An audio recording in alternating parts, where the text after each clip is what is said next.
আসসালামু আলাইকুম। পান্তা ভাত যে এত মজা করে খাওয়া যায় জামাই না থাকলে জানতাম না। তো হচ্ছে ও অনেক দিন পরে সকালে পান্তা ভাত খেতে চেয়েছে আর আমাকে বললো একটু এটাকে মজাদার কিছু বানাই দিতে যাতে পান্তা ভাতটা আরও মজা লাগে। তো আমি ডালের বড়া বানাই দিলাম, ডিম ভাজি, বেগুন ভাজি আর একটু আলু ভাজি করে দিলাম। আর গতকালে মাছ চচ্চড়ি ছিল, তার সাথে গরুর মাংস ছিল। তো পান্তা ভাত কাচের প্লেটে খেলে সেটাকে ভালো বানায় না, তো হচ্ছে আমি সব স্টিলের থালাবাটি বের করছি। তো আলিজা বুড়ি স্টিলের থালাবাটি দেখেই পানি খাওয়া শুরু করছে। তো আমি আলিজার বাবাকে ভাতটা বেড়ে দিচ্ছি, মানে সব কিছু সার্ভ করে দিচ্ছি। তো আলিজার বাবা খুব মজা করেই খাবে হয়তো, কারণ হচ্ছে অনেক দিন পর তার পান্তা ভাত খাইতে মন চাইছে। তো আমি একটু মাংসও দিয়ে দিচ্ছি, কারণ মাংস দিয়ে পান্তা ভাত লবণ দিয়ে মেখে খেতে সেই মজা লাগে। তো আলিজার বাবা এই তো খাওয়া শুরু করছে আর দেখি সে খুব মজা করে খাচ্ছে। আর এই এত গরমের ভিতরে পান্তা ভাতই বেস্ট তার কাছে, তাই মনে হচ্ছে। তো সে বলতেছে যে হ্যাঁ, এত গরমের ভিতরে পান্তা ভাত খেলে নাকি তার পেটটা পুরো ঠান্ডা হয়ে যাবে। তো সে দেখে তো সেই খুশি যে অনেক মজা করে খাবো আজকে পান্তা ভাত আর অনেক ভাত খাবো। তো সে শুধু ভাত নিচ্ছে আর খেতে আছে। আর আলিজা বুড়ির আমার আলু ভাজা খুব পছন্দ লাগে, তো সে খায় আর বলে মা তোমার হাতে খুব মজা। তো এই তো সে আলু ভাজি খুঁটে খুঁটে খাচ্ছে, তাকে আমি পান্তা ভাত দিলাম, সে খাবে না, কারণ তার পান্তা ভাত নাকি ভালো লাগেনি, দেখেই ভালো লাগেনি। তো সে আলু ভাজি দিয়ে খাচ্ছে আর আলিজার বাবা তো শুধু ভাত নিচ্ছে আর খেতে আছে, সব পান্তা ভাত খেয়ে ফেলছে মোটামুটি। সত্যি কথা বলতে আমার পান্তা ভাত ভালো লাগে না। আমি রুটি পরোটা বানাইছি, পরে ওদের নাকি ক্ষুধা লেগে গেছে, আবার খেলো আমার সাথে। তো খাওয়ার আগে আলিজার বাবা অনেকগুলো বাজার করছে, কাঠবাদাম, আখরোট, পেস্তা বাদাম কিনছে, রসুন কিনছে, আর কি যা যা ছিল না সেগুলো, আদা, আলু, আর হচ্ছে আলিজা বুড়ির জন্য কলিজা কিনছে অনেকগুলো, আর সাপ্তাহিক মাছ কিনছে, কারণ মাছ বাজারে সপ্তাহে যেতে পারে না, ওর অফিস থেকে, তো তার জন্য।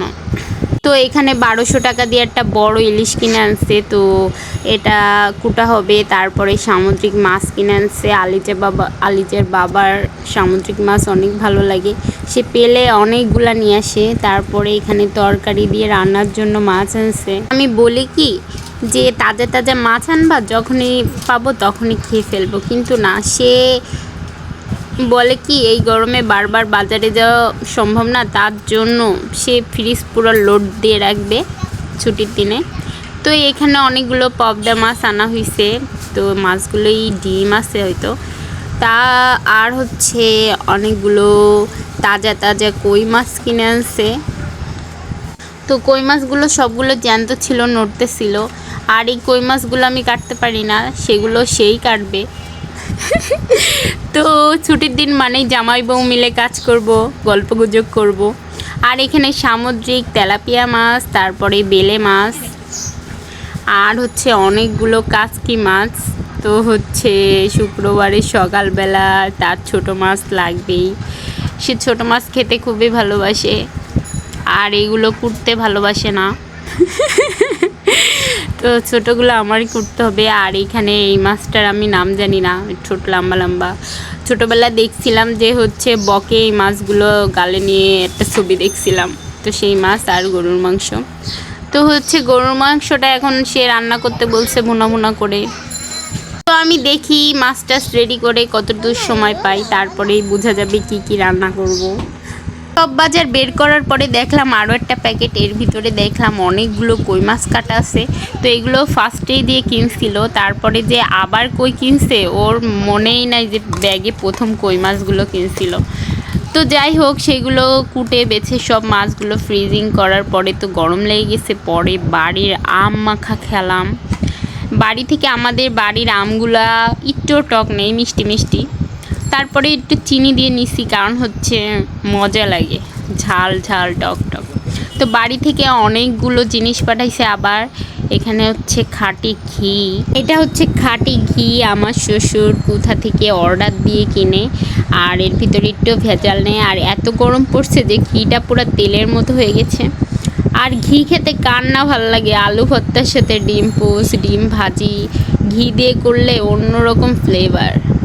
তো আমাদের আম বাগানের আমের গাছে চাক বেঁধেছে মৌমাছি, তো সে চাকসহ মধু পাঠানো হয়েছে। এই যে চাকসহ এটা চাবাই খেতে যে কি মজা লাগে, মোমটা ফেলে দিয়ে মধুটা জাস্ট অসাম। তো আলিজার বাবা এটা দেখে খুশি হয়ে গেছে, সে এখন এইগুলো চিপে চিপে সব মধু বার করবে। আলিজার বাবা মধু বের করতেছে আর বলতেছে আব্বা বেঁচে আছে বলেই আমরা এগুলো এখনও খেতে পারি, বাড়ির জিনিসগুলো খেতে পারি, আব্বা বেঁচে না থাকলে পাবো কিনা জানি না।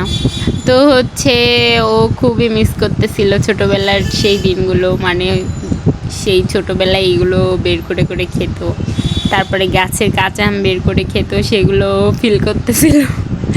তো ছোটোবেলার গল্পগুলো শুনতেছি আমি আর আলিজা, আরও মধু বের করতেছে। তারপরে বলে বাবা মার ঋণ আসলে শোধ করার মতো না। আসলেই বাবা মার ঋণ আসলে শোধ করার মতো না। গায়ের সব রক্ত বেঁচে দিয়েও যদি তাদের সেবা যত্ন করা যায় তারপরেও ঋণ শোধ হওয়ার মতো না, তাই না? তো বাড়ির গাছের কাঁচা আম পাঠাইছে আবার। তারপরে আমাদের বাড়ির জিনিসগুলো বের করে এই তো গরম লেগে গেছে, পরে বাঙ্গি জুস বানাচ্ছে আলিজার বাবা। তো হচ্ছে আলিজার বাবার জুস বানানো সেই মজা হয়। তো আমরা সবাই মিলে বাঙ্গির জুস খেয়ে একটু ঠান্ডা ঠান্ডা কুলকুল হয়ে গেলাম। তো জুসটা সেই মজা হয়, কিন্তু বাঙ্গির জুস আপনারাও বানাই খেতে পারেন। তো হচ্ছে আলিজার বাবা আমার খুব নাড়ু খেতে মন যাচ্ছিল, বাড়ি থেকে নারকেল পাঠাইছে।